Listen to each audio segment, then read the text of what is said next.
objects as shiny, bright, and metallic, like polished silver. Project Grudge concluded that they were F-94 Air Force interceptors landing nearby. After 3 years of debunking UFO reports, Grudge was reorganized into the supposedly more objective Project Blue Book. Blue Book became the focus for public attention and press attention. But it was never scientific, it was never comprehensive. They didn't have radar, they didn't have computers, they didn't have people ready to go up, in aircraft with instruments to monitor UFO sightings. Typically, an officer, a sergeant, several secretaries, their job was primarily to try to tell us that there was nothing to flying saucers. Major Hector Quintanilla Jr. became Blue Book director in 1963. The objectives of the program are twofold.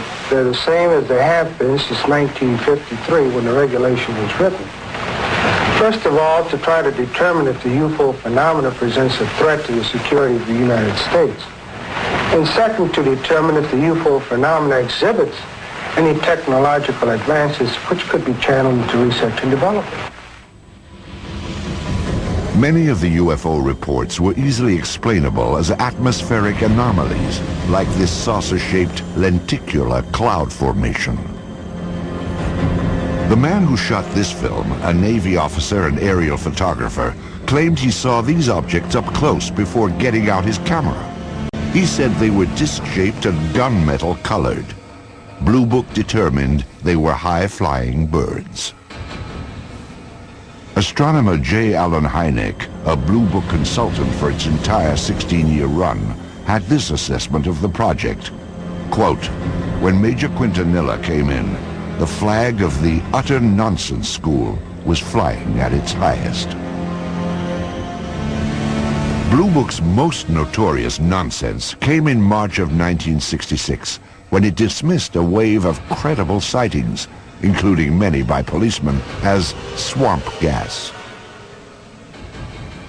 In December of 1969, the Air Force closed down Project Blue Book and washed its hands of UFOs. Few scientists were willing to approach the subject. However, there were some who embraced UFOs without reservation.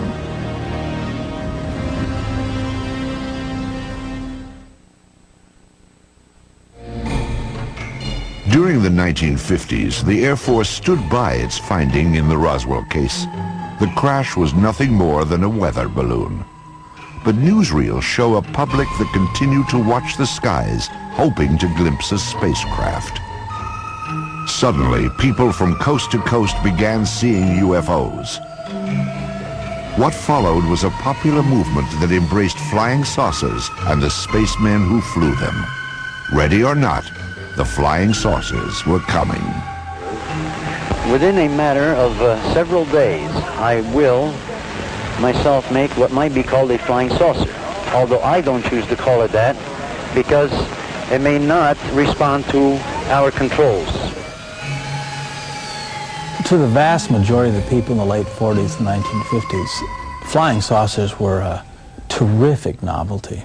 And there was a great deal of popular fascination. There were cheesy science fiction films based on the idea that Martians were invading the Earth in flying saucers. Popular magazines printed on pulp paper would hit the newsstands in time to cash in on the trend and expand it to legendary proportions. The man behind those flying saucer legends was publisher Raymond Palmer. Palmer was a man who in his youth had been severely injured, and so he was crippled up, and he was what you would call a hunchback, I guess. He had the instincts of a carnival barker. He liked to put something over on you. And the thing about Palmer was that his fans liked having Palmer put something over on them. It was Palmer's Fate magazine, later called Flying Saucers magazine, which helped spread the idea of UFOs in the 1950s. Spacecraft from around the universe played across these colorful pages. It was here that the UFO was finally identified. Now everyone knew they were spaceships from other worlds. What followed was a craze in the 1950s known as the contactee movement. Contactees were people who said that they had made contact with space people. I was aboard a flying saucer in the Nevada desert on 11 different occasions. I was taken into this monstrous saucer by one of the men and confronted with a lady captain. Beautiful complexion, beautiful appearing woman, and they're peaceful people. They mean no harm to us. They come down here to investigate what's going on Earth, and they certainly convinced me that they're peaceful, and they come from another planet they call Clarion. They told me there was life on Mars and that there were life on other planets as well, and all planets except Earth had interplanetary means of travel. The man credited with starting the contactee movement was a Polish immigrant and self-styled philosopher named George Adamski. In his book, Flying Saucers Have Landed, Adamski claimed that in 1952, he had been aboard an alien spacecraft.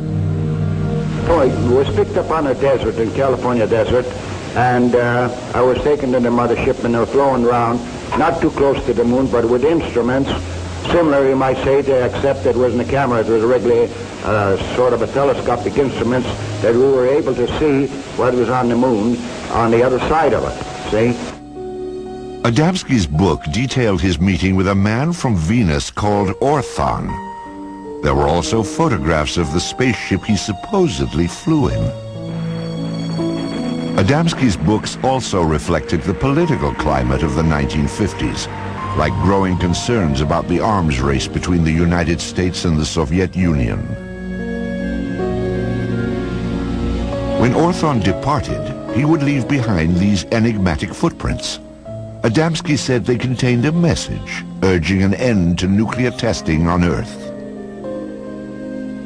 In a similar vein, other contactees spoke of aliens from utopian planets who wanted to prevent all-out nuclear war.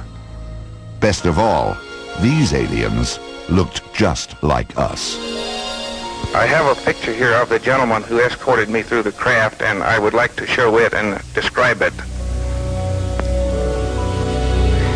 This gentleman, he appeared almost as I am, except that he was about 5 feet 10 inches tall, weighing about 150 to 155 pounds, and they all appeared about that same size, including the lady.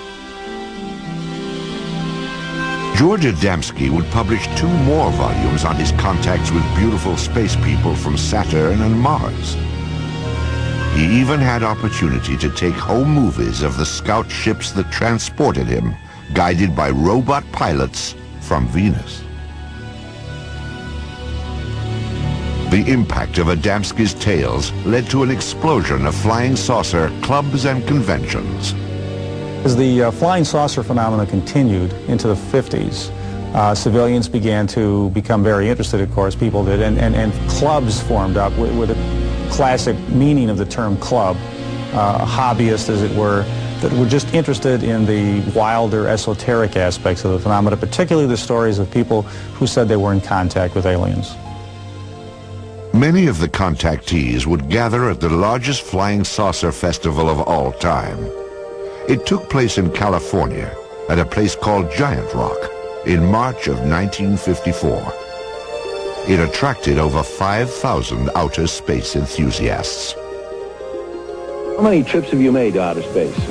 Well, I'd say 350 or a few more. When was the last one? Well, first part of June. And who did you go with? Well, people from Jupiter. I have made telepathic contact for the past 8 years with many space people from many areas of space, both inside and outside of the solar